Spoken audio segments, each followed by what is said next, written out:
I never thought I would become the kind of person who could close a door in her own parents' faces.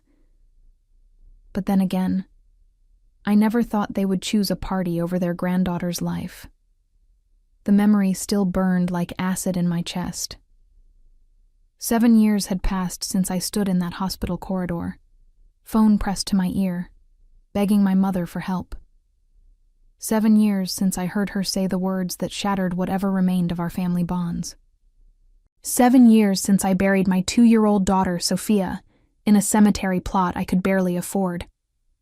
I was 27 now, living in Austin, Texas, in a modest apartment that smelled like coffee and old books. The February morning was unusually cold, and I wrapped my cardigan tighter as I sat at my kitchen table, staring at the financial reports spread before me. Numbers had become my refuge, my weapon, my path to something resembling peace. After Sophia died, I threw myself into accounting work with a fervor that bordered on obsession. Every spreadsheet was a distraction. Every balanced ledger was proof that I could still control something in this world. My phone buzzed. A text from my former college roommate, Jessica. "Saw your parents at the country club yesterday. They asked about you. Told them you were doing great. Hope that's okay." I set the phone down without responding. Jessica meant well, but she did not understand. Nobody did. How could they? Most people could not fathom parents who would refuse to help save their grandchild's life, because the amount was unreasonable, and the prognosis was uncertain, yet somehow find it perfectly reasonable to spend nearly 3 times that amount on a debutante ball for their younger daughter. My younger sister, Celeste, had been 17 when Sophia was dying. She had been excited about her upcoming debutante season, chattering endlessly about dresses and dance lessons whenever she bothered to visit me. I did not blame Celeste, not really. She had been a child, sheltered and spoiled, with no concept of real consequences. But my parents were different. They were adults who made a choice. They looked at their dying granddaughter and saw a bad investment. They looked at their youngest daughter's social debut and saw something worth preserving. The specialists had been clear. Sophia needed an experimental treatment not covered by insurance. The cost was $74,000. Without it, she had months to live. With it, she had a fighting chance. Not a guarantee, but a chance. That was all I had asked for. A chance. I remembered my father's voice on the phone, measured and reasonable, explaining why they could not help. "Layla, we have to be practical. The doctor said the treatment might not even work. That is a tremendous amount of money to spend on something so uncertain. We have other obligations, other considerations. Celeste's debut is important for her future, for her opportunities. You have to understand, we are not made of money." $210,000. That was what they eventually spent on Celeste's debutante ball 8 months after Sophia died. I knew the exact figure because my mother had complained about the costs in an email, somehow expecting sympathy. The email had included an itemized breakdown. The country club venue, the custom gown from a designer in New York, the catering for 300 guests, the orchestra, the flowers, the photographer, the crystal party favors. Every line item was a knife in my chest. I had not spoken to my parents since that email arrived. I blocked their numbers, returned their letters unopened, refused their attempts at reconciliation through mutual acquaintances. They had made their choice, and I had made mine. The morning light shifted, casting long shadows across my kitchen. I returned my attention to the financial reports before me. I worked as a senior accountant for a mid-sized pharmaceutical distribution company now, a job I had fought hard to obtain. After Sophia died, I spent 2 years barely functioning, working retail jobs and drowning in grief and debt. But I had clawed my way up, taking night classes, earning additional certifications, building a reputation for thoroughness and discretion. My current project was particularly complex. The company was preparing for an audit, and I had discovered several irregularities in the records dating back 3 years. Nothing criminal, just sloppy bookkeeping from my predecessor.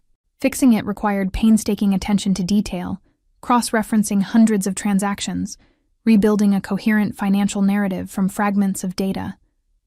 It was exactly the kind of work I excelled at, finding patterns, uncovering truth, making order from chaos. My phone buzzed again.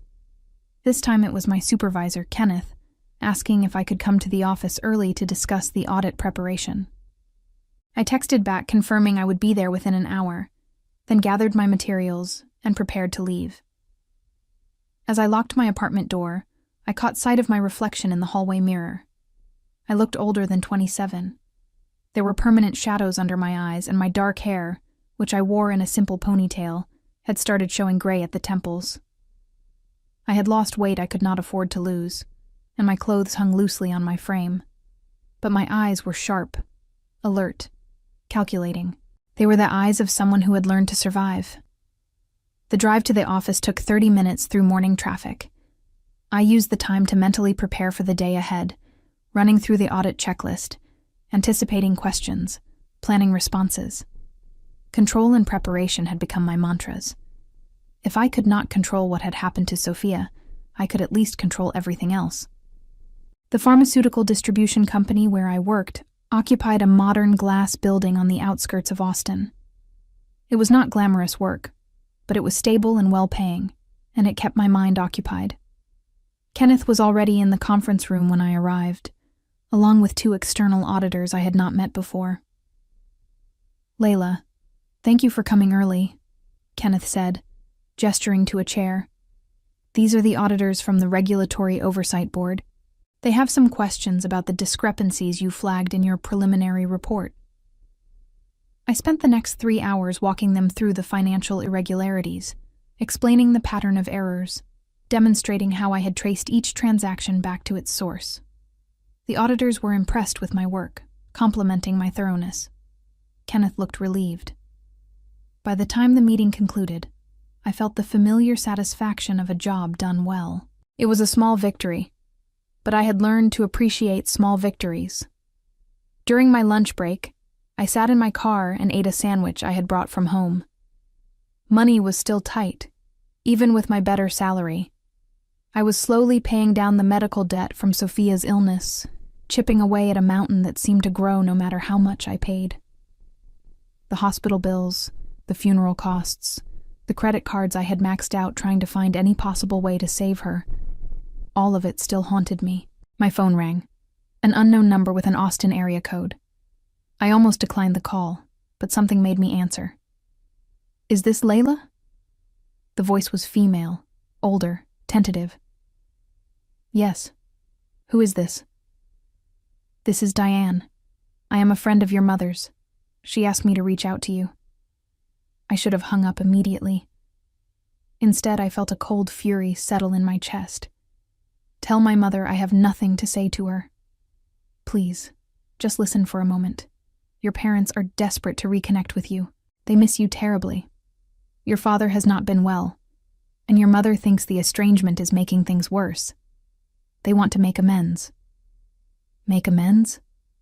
My voice was flat, emotionless. "Did my mother explain to you why we are estranged?" A pause. "She said there was a family tragedy, and that you blame them for it." "I do not blame them for Sophia dying. I blame them for choosing not to help when they could have. I blame them for deciding that a party was more important than their granddaughter's life. Those are facts, not feelings." "Layla, I know you are hurt. You know nothing. Tell my mother that if she wants to communicate with me, she can do it directly. And tell her the answer will be no." I ended the call and sat in silence, my hands shaking. The grief never fully went away. It lived inside me like a second heartbeat, steady and permanent. Some days I could push it down and function. Other days it rose up and threatened to drown me. Today was becoming one of the drowning days. When I returned to the office, I forced myself to focus on work. I reviewed contracts, updated spreadsheets, responded to emails. The routine was soothing. At 6 p.m, as I was preparing to leave, Kenneth stopped by my desk. "Layla, I wanted to thank you again for your work on the audit prep. The board was very impressed. There is a possibility of a promotion coming up in the next quarter, and I think you would be an excellent candidate. A promotion. More money, more responsibility, more control. Exactly what I needed. Thank you, Kenneth. I appreciate that. He nodded and left. I gathered my things and headed home, feeling a small spark of something that might have been hope. Maybe I was building towards something. Maybe there was a future beyond grief and survival. That evening, I made dinner. Pasta with vegetables, simple and cheap, and sat on my small balcony watching the sunset. The sky turned orange and purple, and for a moment I allowed myself to think about Sophia. She would have been 9 now, old enough for school, for friends, for dreams of her own. I wondered what she would have looked like, what she would have loved, who she would have become. The grief rose up, sharp and familiar. I let it come, let it wash over me. After all these years, I had learned that fighting it only made it worse. Better to acknowledge it, to sit with it, to let it pass like a wave. My phone buzzed. Another text from Jessica. Your sister Celeste is getting married in June. Big wedding planned. I thought you should know. I stared at the message for a long time. Celeste was getting married. Of course she was. Her life had moved forward, untouched by tragedy, cushioned by privilege and parental investment. She probably had not thought about Sophia in years. Why would she? The dead were easy to forget when you were busy living. I deleted the message without responding. Celeste's wedding was none of my concern. I had my own life to manage, my own path to follow. Whatever guilt or obligation I might have once felt toward my family had died along with my daughter. But as I lay in bed that night, sleep eluding me, I could not stop thinking about my parents. They wanted to make amends. They missed me. They thought they could simply reach out and everything would be forgiven. The arrogance of it was breathtaking. They had taught me a valuable lesson 7 years ago. Family was not defined by blood, but by action. They had shown me exactly what I meant to them, and I had learned the lesson well. March arrived with unseasonable warmth. Austin bloomed early that year, the city exploding with wildflowers and the relentless optimism of spring. I barely noticed. My days followed the same routine: work, home, sleep, repeat. It was a small life, but it was mine, and I had built it from nothing. The promotion Kenneth had mentioned became official in mid-March. I was named senior audit manager, with a salary increase and a small team reporting to me. It was a significant step up, and I threw myself into the new responsibilities with the same intensity I brought to everything. My team consisted of 3 younger accountants, all eager and competent. I trained them thoroughly, insisting on precision and documentation for every transaction. One afternoon, as I was reviewing a complex pharmaceutical supply chain analysis, my assistant knocked on my office door. There are 2 people here to see you. They do not have an appointment, but they say they are your parents. My blood turned to ice. Tell them I am unavailable. I did.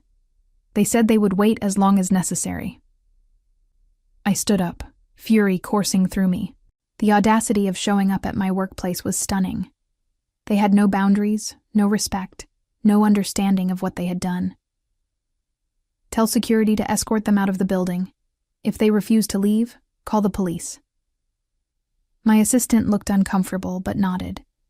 She left, and I sat down, trying to control my shaking hands. They could not just appear in my life and expect access.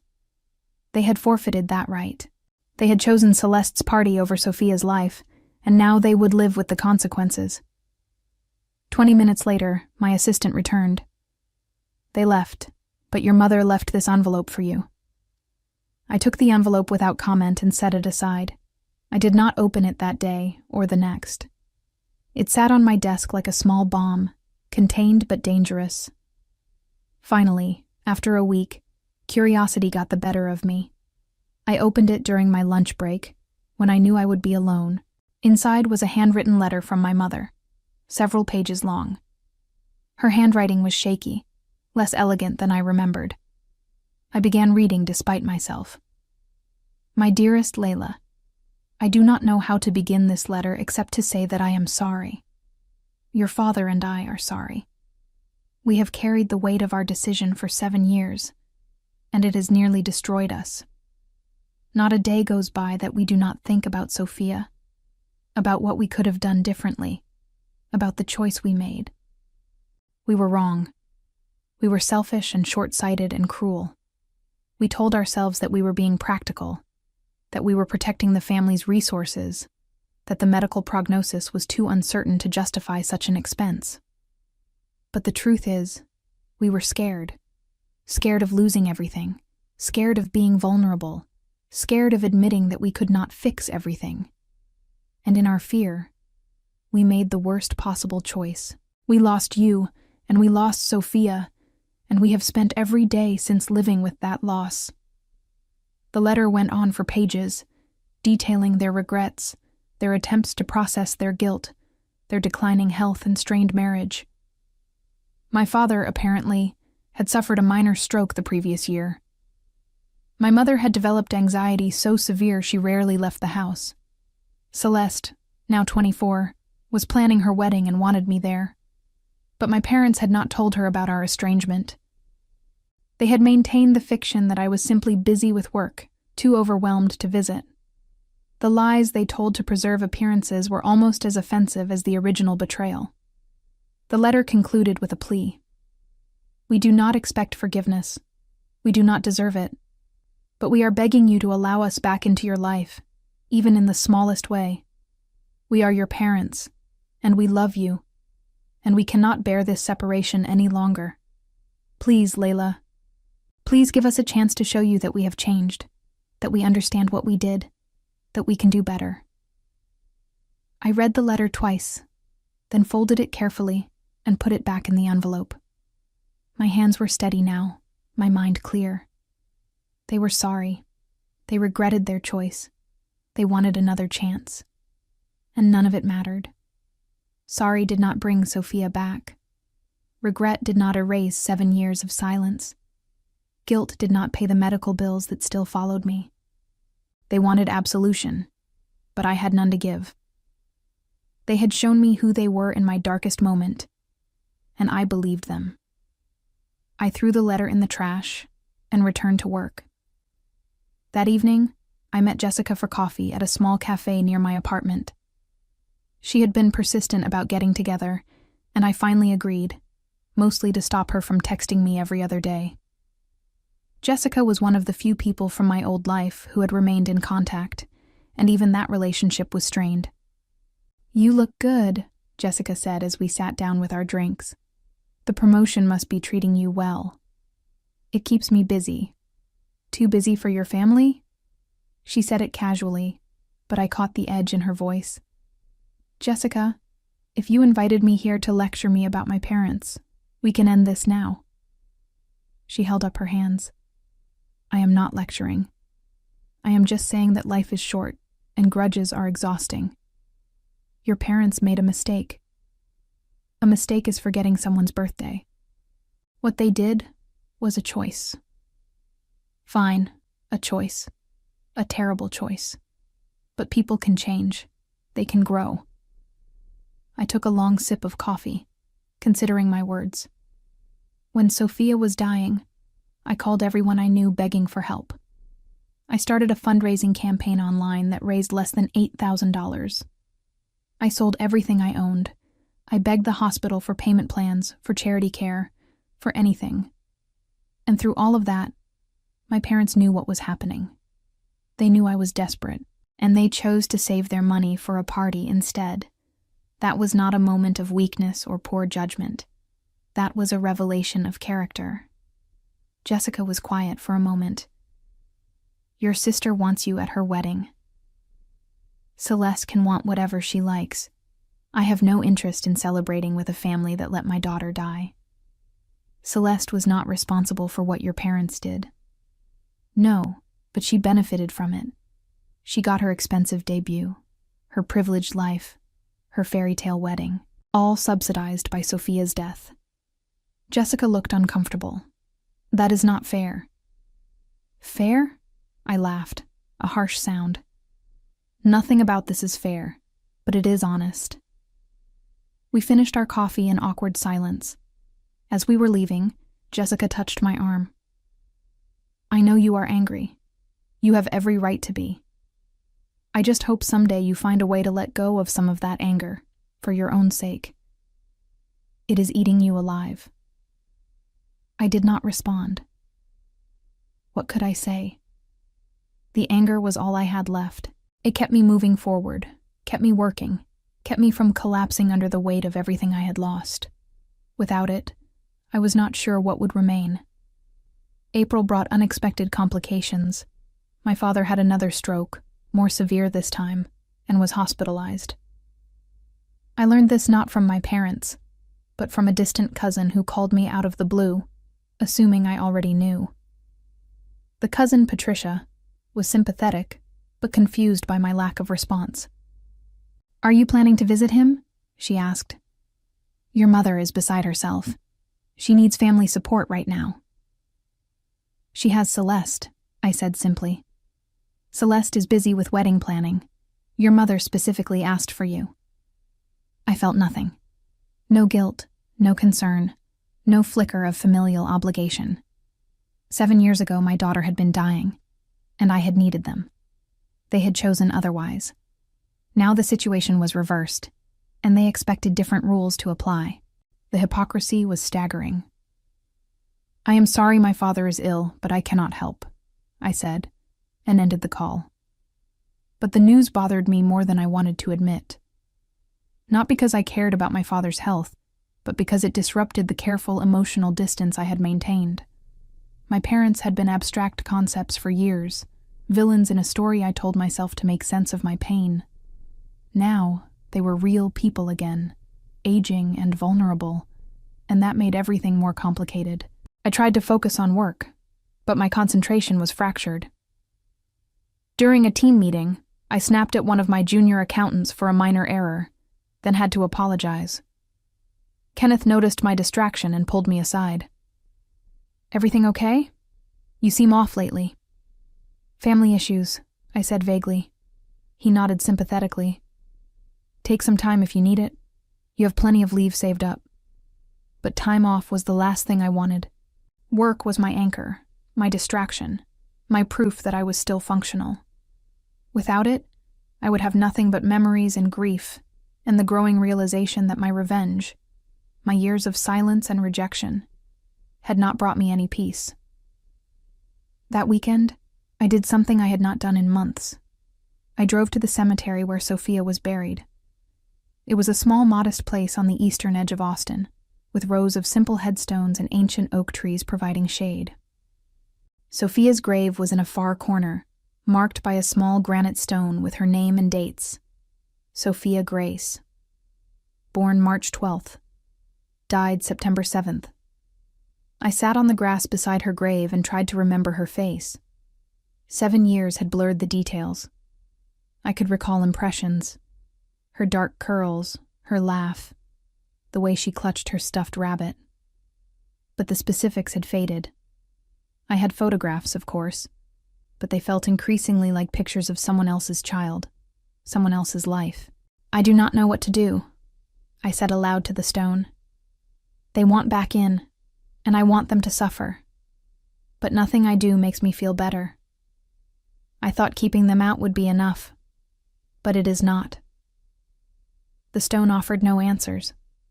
The wind rustled the oak leaves. A bird sang somewhere nearby. Life continued, indifferent to grief and anger and the impossible weight of loss. I stayed until the sun began to set, then drove home in silence. That night, I made a decision. I would not reconcile with my parents. I would not forgive them, but I would find a way to make them understand, truly understand, what their choice had cost. Not just me, but them. They wanted absolution, but I would give them clarity instead. The next morning, I began researching. I wanted to know everything about my parents' current situation, their finances, their health, their social standing, their vulnerabilities. It was not difficult. My father had been a commercial real estate developer, moderately successful, well-connected in Dallas society. But the stroke had forced his retirement, and I discovered through public records that his company had been sold 2 years ago. The sale price was substantial, but not as much as I had expected. Medical bills from the first stroke had likely eaten into their savings. My mother had never worked outside the home. Her entire identity had been built around social status and maintaining appearances. I found her name on several charity board listings, but she had resigned from most of them over the past year. The anxiety issues mentioned in her letter were apparently serious enough to limit her activities. And then there was Celeste.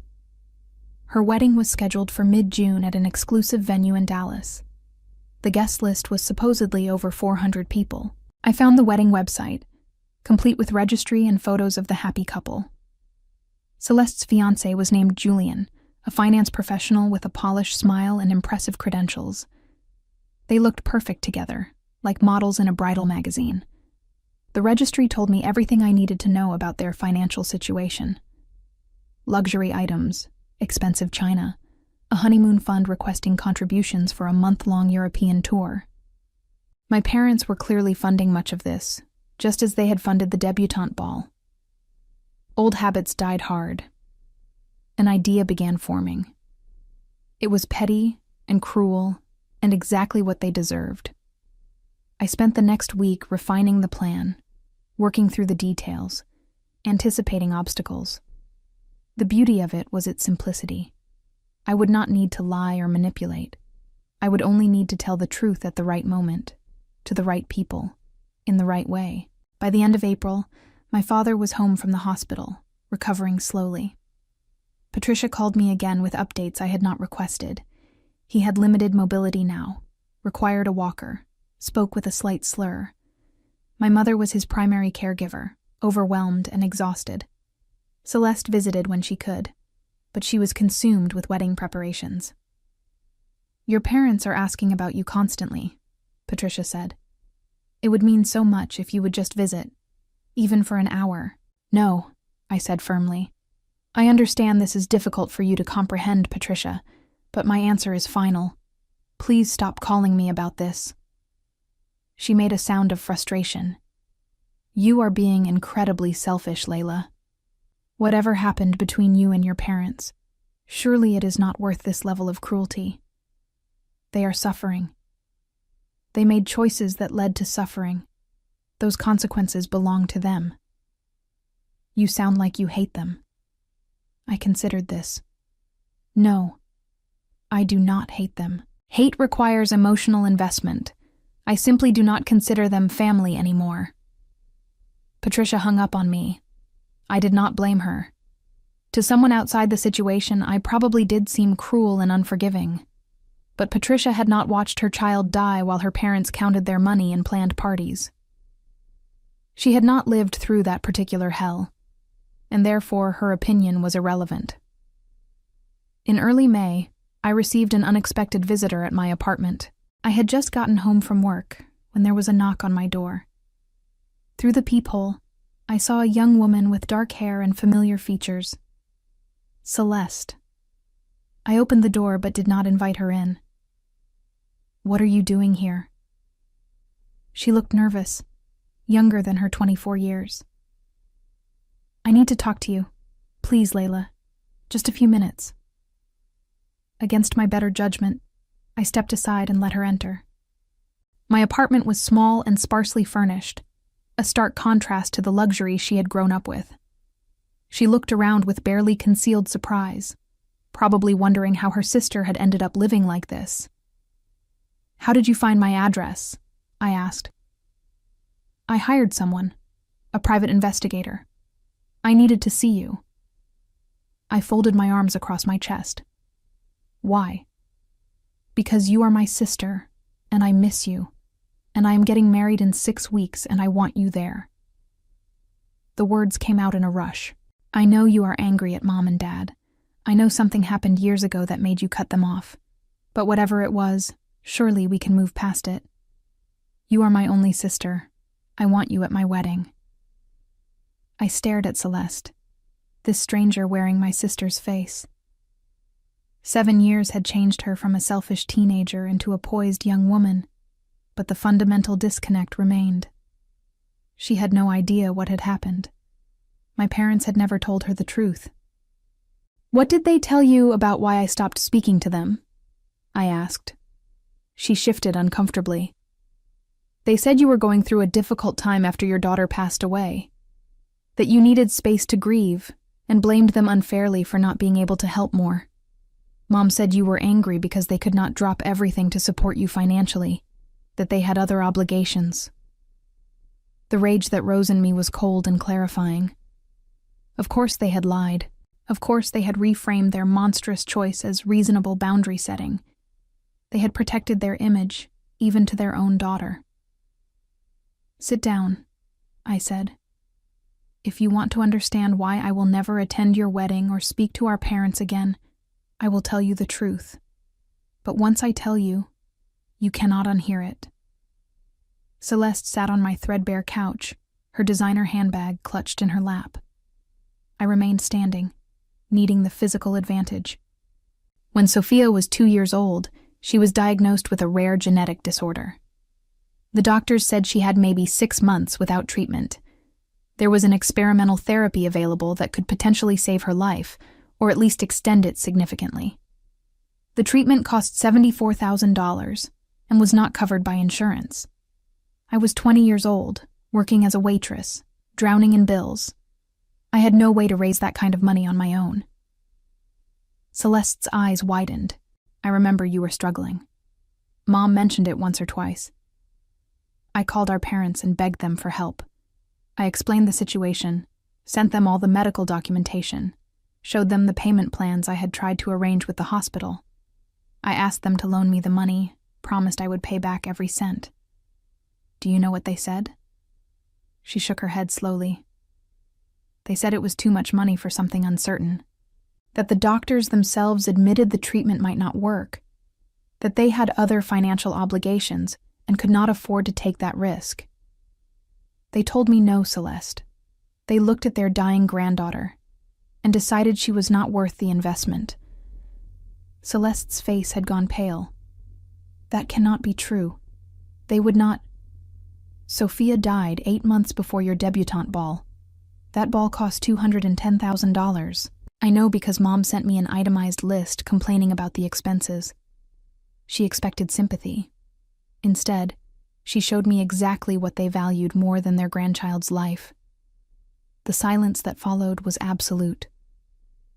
Celeste sat frozen, her knuckles white where she gripped her handbag.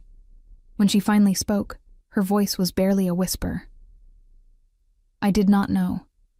They never told me any of this. I thought you were just angry about normal family stuff, that you were being dramatic and holding a grudge over nothing. They lied to you to protect themselves.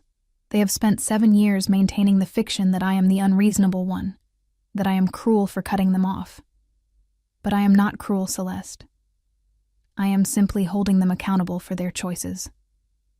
She was crying now, tears streaming down her face. "I would have given you the money. If I had known, if anyone had told me, I would have done something. I was just a kid, but I would have tried. I know. And I did." Celeste had been thoughtless and privileged, but not malicious. She had been a child, protected from ugly truths by parents who preferred comfortable lies. But you were not the one who made the decision. They were. She wiped her eyes with shaking hands. "What do you want me to do? Tell them I know? Cancel the wedding? I do not understand what you want from me." "I do not want anything from you. You came here looking for answers, and I gave them to you. What you do with that information is your choice." Celeste stood up abruptly, agitated. "This is insane. My whole life has been a lie. Every time they talked about family values, about taking care of each other, about being there for the people we love, all of it was bullshit. They let your baby die so they could throw me a party. Oh my God, oh my God. She was spiraling, hyperventilating. Part of me felt bad for her. This was not her fault. But another part of me, the hard, bitter part that had been forged in grief and betrayal, felt satisfaction. Let her feel a fraction of what I had felt. Let her understand the weight of what our parents had done. Breathe, I said, more gently. Sit down and breathe. She sat, forcing herself to take deep breaths. After a few minutes, she looked up at me with red-rimmed eyes. Are you going to do something? To them, I mean. At the wedding or before? I had not planned to. I have no interest in your wedding, Celeste. I was going to let you have your perfect day and continue living my separate life. But if you are asking whether I think they deserve to face consequences for what they did, then yes. Absolutely. Will you help me understand? She asked. I need to process this. I need someone who knows the truth. I hesitated. I had built my life on distance and isolation, on cutting off everyone connected to my old family. Letting Celeste in, even slightly, felt dangerous. But she was a victim of our parents' lies too, in her own way. And there was something appealing about having an ally, however unexpected. I can do that, I said finally. But understand this. I will never have a relationship with our parents again. If you tell them we have spoken, if you try to use this to broker some kind of reconciliation, I will cut you off too. My boundary is non-negotiable. I understand, she said quietly. Can I ask you something? Do you ever forgive people who hurt you? I thought about it. I do not know. No one has ever hurt me as badly as they did, and then actually tried to make amends in a meaningful way. Sorry is easy. Changed behavior is hard. Our parents want forgiveness without change, absolution without accountability. That is not forgiveness. That is just enabling. Celeste nodded slowly. She stayed for another hour, asking questions about Sophia, about those final months, about what my life had been like since. I answered honestly, not sparing the difficult details. By the time she left, we both felt wrung out and exhausted. I do not know what I am going to do about the wedding, she said at the door. Part of me wants to cancel it, to refuse their money, to make them face what they did. But I love Julian, and I want to marry him. And I do not want their sins to ruin my happiness. Then do not let them, I said. Have your wedding. Live your life. You did not make their choices, so do not let those choices destroy you. Just do not ask me to participate in the charade. After Celeste left, I sat in the growing darkness of my apartment and tried to process what had happened. I had expected anger when I told her the truth, or denial, or attempts to defend our parents. Instead, she had believed me immediately and responded with horror and guilt. It was disorienting, having someone on my side after years of isolation. Over the next 2 weeks, Celeste and I met 3 more times. She was processing her entire childhood through a new lens, questioning every memory, every family story, every lesson our parents had tried to teach. It was painful to watch, but also necessary. She needed to understand who they really were. During our 4th meeting, at a quiet restaurant far from where our parents might see us, Celeste told me she had confronted them. I asked Mom point blank about Sophia and the money, she said, pushing food around her plate. She tried to deny it at first, then broke down crying and admitted everything. She said they were scared and selfish and wrong, that they have regretted it every day since. Dad just sat there and did not say anything. He looked old and broken, Layla. I have never seen him like that. Good, I said flatly. I told them I knew about the debutante ball costs, about the lies they told me. Mom tried to explain that the situations were different, that the ball was important for my future. I asked her how my future was more important than a baby's life. She did not have an answer. I felt a fierce satisfaction hearing this. My parents had been confronted with their lies, had their comfortable narratives stripped away. It was not enough, but it was something.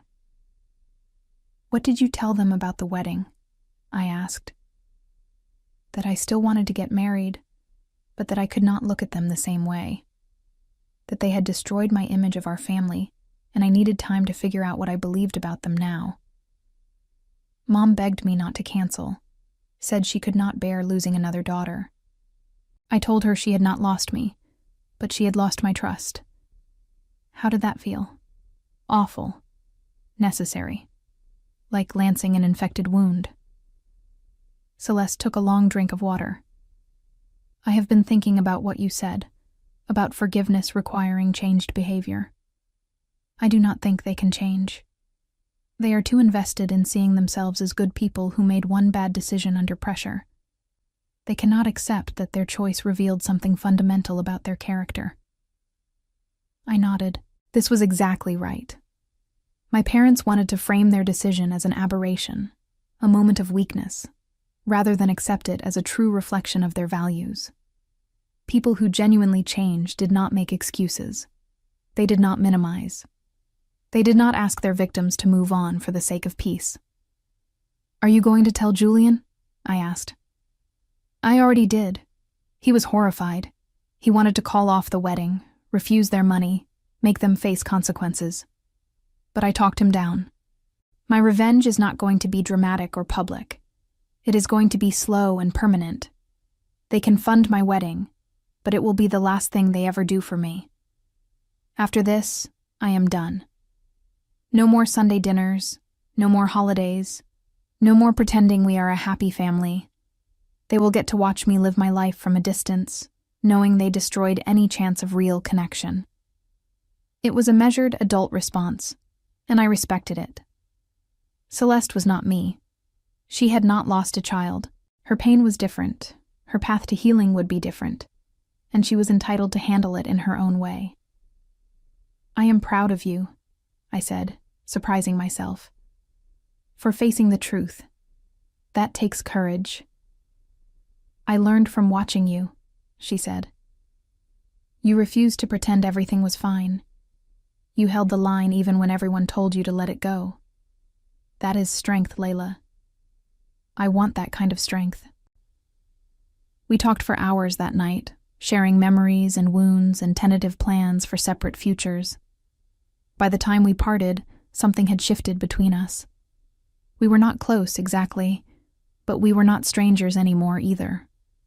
We were two women who had survived the same toxic family, and were learning to build lives beyond that damage. In early June, with Celeste's wedding approaching, I made a decision. I would send a gift, not to celebrate the marriage, but to make a point. I commissioned a custom photo book through an online service. It contained pictures of Sophia, from birth through her final days in the hospital. Each page was labeled with dates and simple captions. The first page read, "Sophia Grace, March 12th through September 7th. Beloved daughter, granddaughter, and piece of my heart." The final page contained a single line. The cost of saving her life, $74,000. The cost of a debutante ball, $210,000. Some choices reveal character. I had it delivered to my parents' house 1 week before the wedding, addressed to both of them. I did not include a note or return address. The book would speak for itself. Celeste called me the day it arrived. Mom opened it at breakfast. She collapsed. Dad had to help her to the couch. They spent the entire morning crying. Mom called me sobbing, asking if I had known about this, if I had helped you send it. I told her I had not, but that I thought it was fair. "How do you feel about it?" I asked. "Honestly, I'm glad you did it. They needed to see Sophia as real, not as an abstract concept they could rationalize away. The photos make it impossible to hide from what they did." The wedding took place on a beautiful Saturday in mid-June. I did not attend, of course. I spent the day working in my apartment, reviewing financial reports for an upcoming audit. It was peaceful in its own way, this deliberate absence.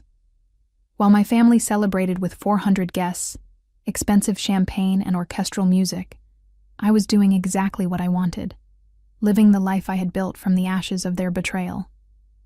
Celeste texted me a single photo from the reception, her and Julian cutting the cake, both of them laughing. She looked genuinely happy. The message that accompanied it read, "Thank you for telling me the truth. I am starting my marriage with honesty, which is more than our parents gave us. I hope you find peace, Layla. You deserve it." I stared at that message for a long time. Peace. What a strange concept. I was not sure I knew what that meant anymore. My life was built on grief and anger and the determined construction of a future that owed nothing to anyone. Was that peace? Or just controlled chaos? July arrived with oppressive heat and an unexpected phone call. It was from a lawyer representing my parents' estate. My father had updated his will and wanted to ensure I received notification of the changes. The lawyer, a man named Gregory with a bland professional voice, explained that my father was still alive, but wanted to handle estate planning while he was competent enough to do so. "Your parents have expressed a desire to leave you a substantial inheritance," Gregory said. "Despite the estrangement, they want to ensure you are provided for. They asked me to reach out and discuss the details with you." I almost laughed. Money. After all these years, after everything they had done, they thought money would fix it. They thought they could buy redemption with an inheritance, could purchase forgiveness from beyond the grave. "I do not want their money," I said clearly. "Please remove me from the will entirely.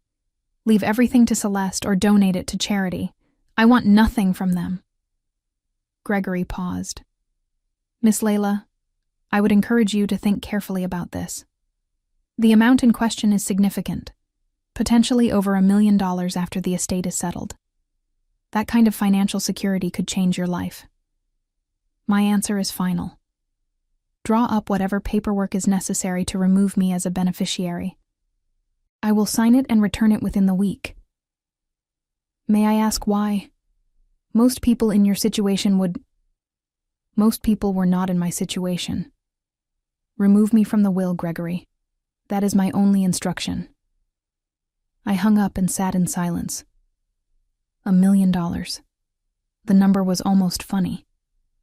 They had refused to give me $74,000 to save Sophia, but now they wanted to leave me $1 million.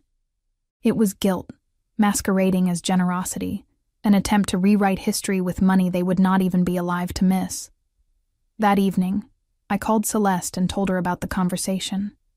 She had just returned from her honeymoon, her voice still carrying the lightness of newlywed happiness. "They mentioned the will to me too," she said. "They want to split everything between us. I told them I would not contest your decision, whatever you chose."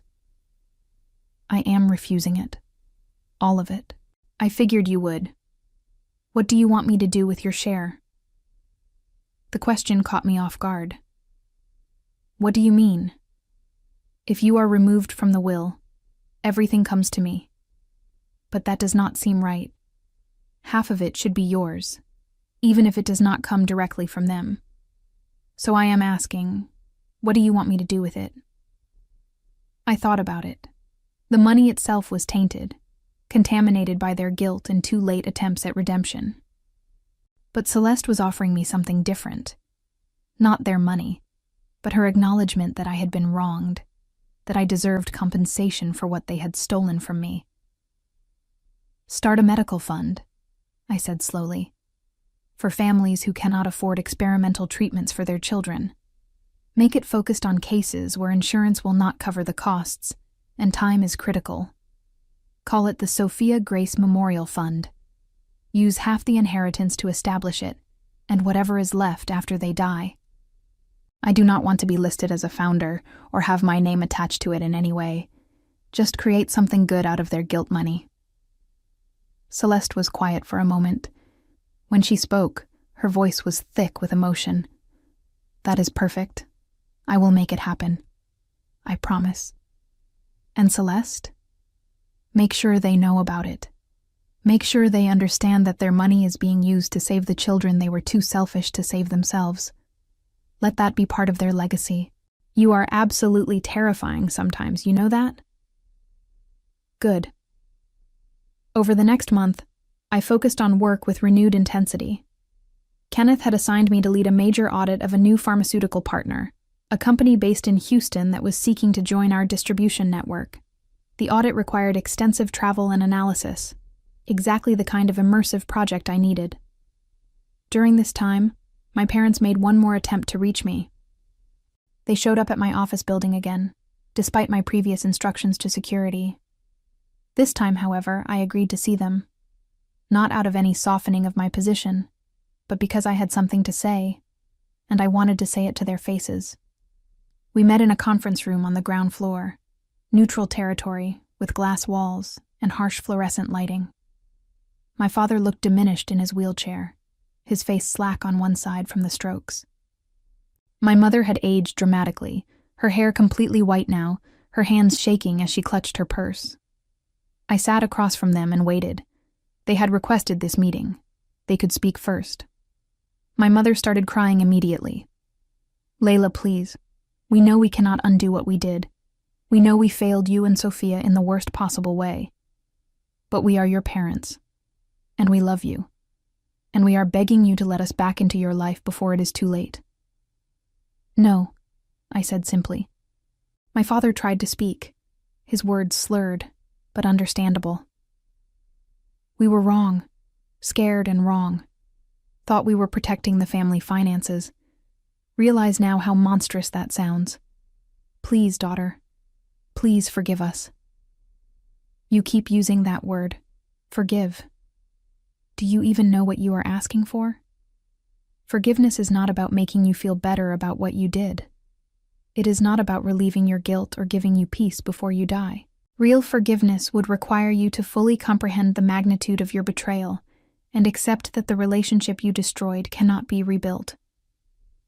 My mother shook her head desperately.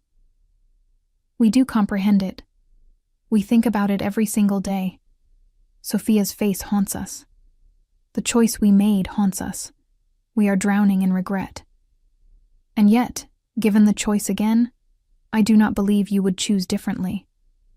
Because the same values that led you to refuse $74,000 for your granddaughter are the values that led you to spend $210,000 on a party. You value appearances over substance, social standing over family, and your own comfort over everyone else's survival. Those are not traits that change with age or regret. Those are fundamental character flaws." My father made a sound like a sob. "What can we do? Tell us what we can do to make this right." "Nothing. There is nothing you can do. Sophia is dead. Those years I spent drowning in grief and debt, while you planned parties and maintained your social status, are gone. The relationship we might have had was destroyed the moment you said no to helping your dying granddaughter. These are consequences, and consequences are permanent." My mother reached across the table as if to take my hand. I pulled back sharply. "Do not touch me." "Then what was the point of this meeting?" she asked, her voice breaking. "If you will not forgive us, if nothing we do matters, why agree to see us at all?" "Because I wanted to look you in the eyes and tell you that I do not forgive you. I wanted you to see that I have built a good life without you, that I have become successful and strong and complete despite your abandonment. I wanted you to understand that your guilt is yours to carry, not mine to relieve. And I wanted you to know that when you die, I will not attend your funerals. I will not mourn you. I will not remember you fondly. You will simply be people I used to know, who taught me a valuable lesson about the difference between biology and family." The words landed like physical blows. My mother crumpled, sobbing into her hands. My father stared at me with an expression of absolute devastation. And I felt nothing. Not satisfaction, not vindication, not even anger anymore. Just a cold, clear certainty that this was justice. I stood to leave, but my father raised his shaking hand. "The photo book. The one you sent before Celeste's wedding. We have looked at it every day since it arrived. Every single day we sit together and look at our granddaughter's face and remember what we did. Good, I said. That is appropriate. Is that what you wanted? My mother asked through her tears. For us to suffer? Are you satisfied now? I did not send that book to make you suffer. I sent it to make you remember. You had made Sophia abstract, a sad event in the past that you could rationalize away. The photos made her real again, made you confront the actual human cost of your choice. That is not revenge. That is accountability. We are dying, Layla, my father said. Both of us, in different ways. Your mother's anxiety has destroyed her health. My strokes will eventually kill me. We have lost everything that mattered.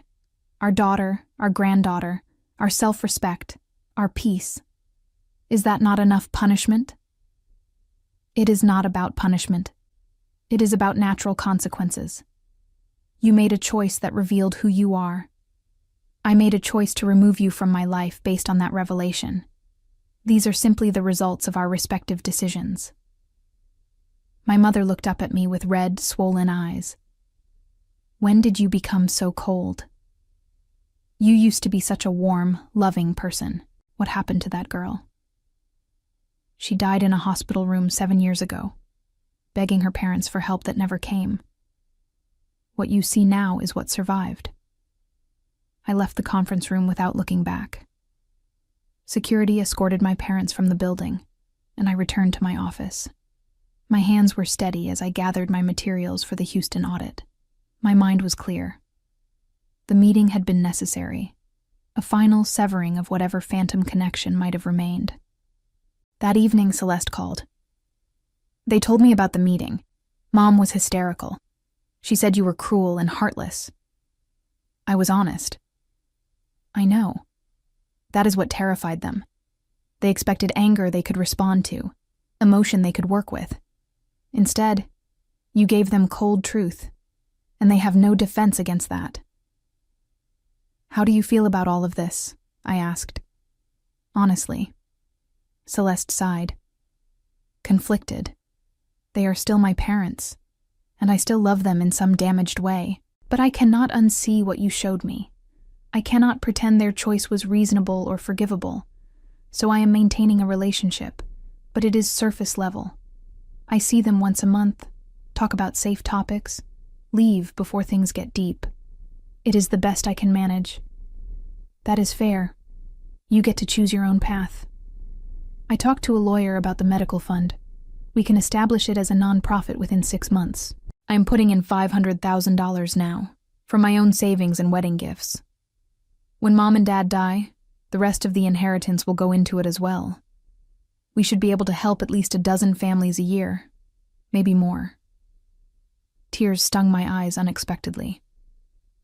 Thank you. That means more than I can articulate. Sophia deserved better. This will not bring her back, but maybe it prevents other families from experiencing what you went through. That has to count for something.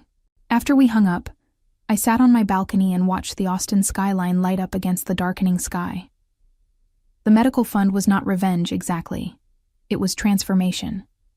Taking something poisonous and alchemizing it into something helpful. My parents' guilt money, which they had tried to use to purchase forgiveness, would instead save the children they had been too selfish to save. The Houston audit consumed the next 6 weeks.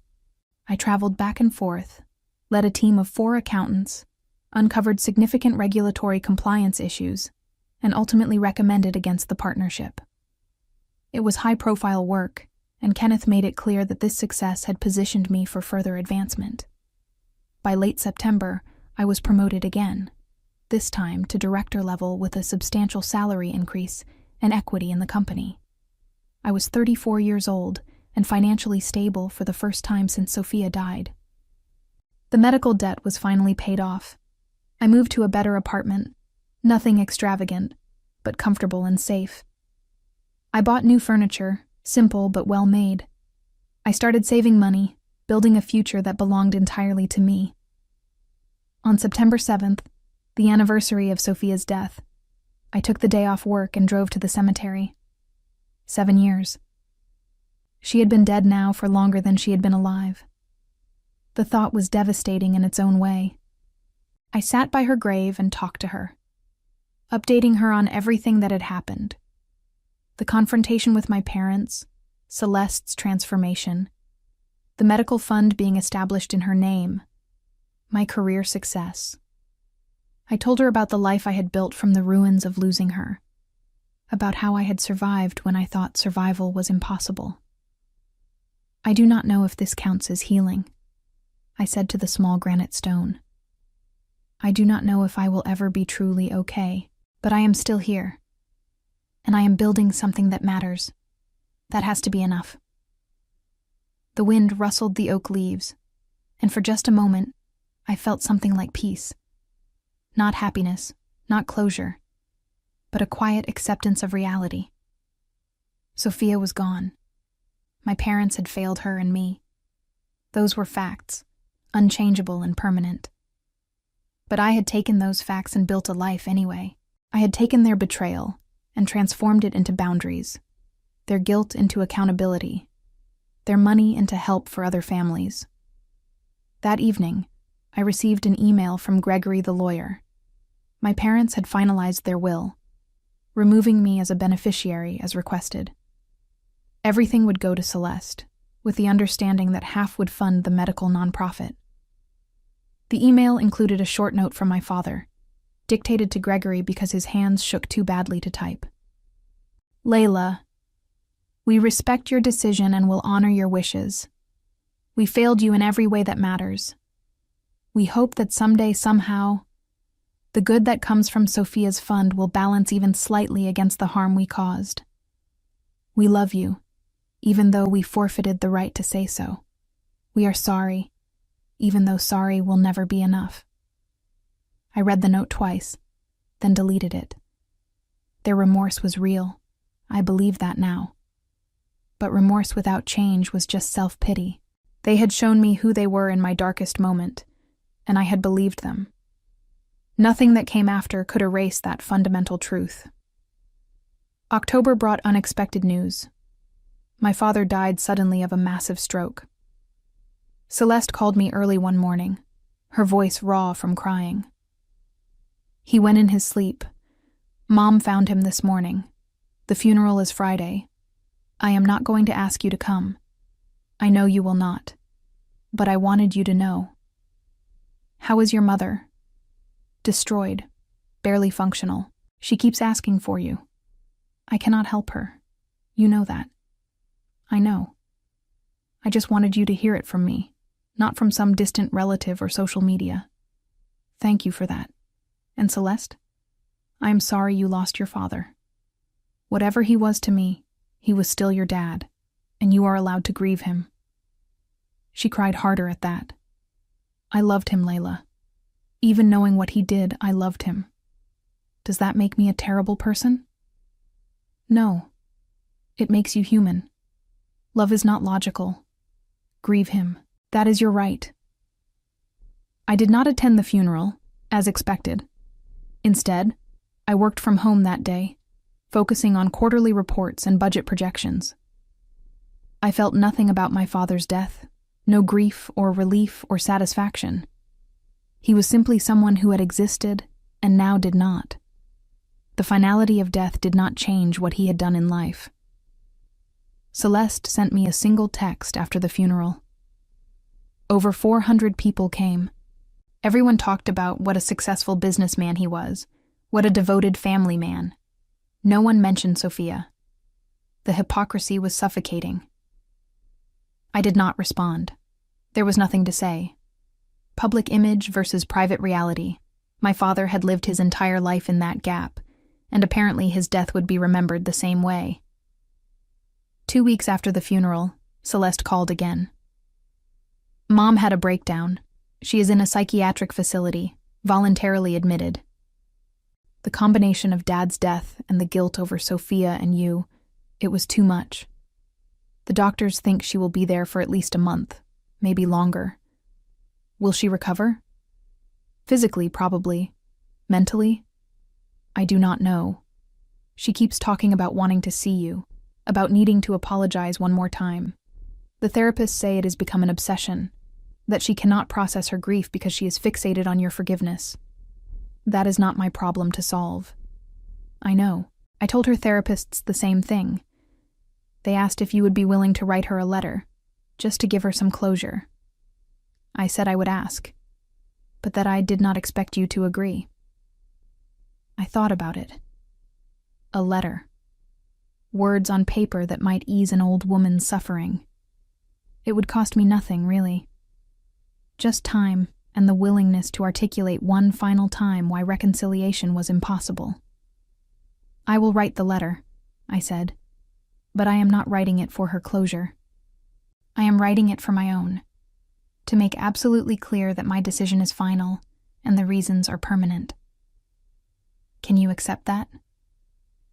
Yes, thank you, Layla. I spent 3 days crafting the letter, revising it until every word felt true and necessary. When it was finished, it read, Mother, I am writing this letter not to grant you forgiveness or peace, but to make clear that those things are not mine to give. You made a choice 7 years ago that revealed your true values and priorities. That choice had consequences, one of which was the permanent end of our relationship. I do not hate you. I do not wish suffering upon you. I simply recognize that you are not capable of being the parent I needed, and I have organized my life accordingly. Your guilt is yours to process and live with. I cannot relieve it, and I will not try. The obsession your therapist described is just another way of centering your own feelings over the harm you caused. Even now, facing death and psychiatric crisis, you cannot fully acknowledge that this is not about your need for forgiveness, but about your failure to be there when it mattered most. I have built a good life. I am successful and stable and complete without you. Sophia's memory lives on through the medical fund that will help other families avoid the choice you forced upon us. That is your legacy, not your business success or social standing, but the good that emerged despite your failures. I wish you healing and peace in whatever time you have left. But I wish it from a distance, and I will not be part of your journey toward those things. We are finished, and we have been finished since the day you said no to helping your granddaughter. Accept that. Live with that. And please, for both our sakes, stop trying to undo what cannot be changed. I sent the letter through Celeste, who delivered it to the facility. A week later, Celeste reported that my mother had read it multiple times and finally seemed to accept that reconciliation was impossible. The acceptance brought her a different kind of peace, not the forgiveness she craved, but the clarity of understanding that some bridges, once burned, cannot be rebuilt. She stopped asking for you, Celeste said, started talking about other things, processing Dad's death and her own health issues. The therapists think the letter helped, even though it said no. Sometimes no is the kindest answer, because it stops the false hope. My mother lived another 14 months. I received updates through Celeste, but maintained my distance. When she finally died in December of the following year, I felt the same absence of emotion I had felt at my father's death. They were people I had known once, who had failed me catastrophically, and whose deaths changed nothing about my present reality. The funerals were well attended. The obituaries praised their community involvement and family devotion. The hypocrisy was complete. But Celeste and I knew the truth, and that had to be enough. The medical fund launched officially in January, 8 years after Sophia's death. The Sophia Grace Memorial Fund focused on helping families afford experimental treatments for critically ill children. Celeste served as executive director, managing the donations and grant applications with fierce dedication. In its first year, the fund helped 11 families, covering treatment costs that ranged from $40,000 to $150,000. 3 of those children went into remission. 2 made full recoveries. The others gained precious additional time with their families. Celeste sent me updates and photos, which I saved in a private folder on my computer. I never attended events or visited the office. My name appeared nowhere in the organization's materials. But I knew, and that was enough. I was 35 years old, director of financial operations for a major pharmaceutical distribution company, living comfortably in Austin. I had acquaintances but few close friends. I dated occasionally, but maintained careful emotional distance. My life was small and controlled and entirely my own. Some people might call that lonely. I called it safe. On what would have been Sophia's 10th birthday, I visited her grave with a small cupcake and a single candle. I lit the candle, made a wish on her behalf, and sat in silence as the sun set over the cemetery. The grief was still there, would always be there, but it no longer controlled me. I had learned to carry it, to make space for it without letting it consume me. My parents had taught me a terrible lesson about love and priorities, and the gap between what people say they value and what they actually value. But I had taken that lesson and transformed it into something harder and truer. I had learned to build boundaries, to demand accountability, to refuse reconciliation that was not earned. I had learned that family was not defined by blood, but by action. And that sometimes the bravest thing you could do was walk away from people who hurt you, even if they claimed to love you. The revenge I had taken was not dramatic or public. It was simply the steady refusal to absolve them, to make their guilt easier to bear, to participate in the fiction that their remorse was sufficient. I had held them accountable by refusing to let them back into my life, by transforming their guilt money into help for others, by living well despite their failures. That was revenge enough. Years rolled forward. My parents' estate was fully settled, with over $1 million going into the Sophia Grace Memorial Fund. The fund grew, helping more families each year. Celeste and I maintained a cordial relationship, meeting for coffee every few months, texting occasionally. We were not close, but we were honest with each other, and that counted for something. I continued building my career, earning promotions and respect. I bought a small house eventually, adopted a rescue dog, planted a garden in Sophia's memory. Life moved forward because it had to, because stopping was not an option. My parents had died as they lived, seeking absolution they never earned, wanting credit for remorse without change. The consequences of their choice followed them to their graves and beyond. They lost both daughters in different ways, died isolated from the family they claimed to value, and left behind a legacy defined more by what they refused to do than by what they accomplished. The people at their funerals praised their public personas while remaining ignorant of their private failures. But Celeste and I knew the truth, and we ensured that truth shaped their ultimate legacy through the medical fund bearing Sophia's name. As for me, I learned that revenge does not always look like destruction. Sometimes it looks like survival, like building a good life from terrible circumstances, like refusing to carry other people's guilt. Sometimes revenge is simply living well and demanding that the people who hurt you face the consequences of their choices without your help or forgiveness. I would never fully heal from losing Sophia or from my parents' betrayal. But I had learned to build a life anyway, to find meaning in work and small pleasures, and the knowledge that other children were being saved because of what I had lost. That was not happiness, exactly, but it was something close enough to peace that I could live with it. And in the end, living well, despite everything, despite them, despite the grief that never fully faded, was the most complete revenge I could have taken.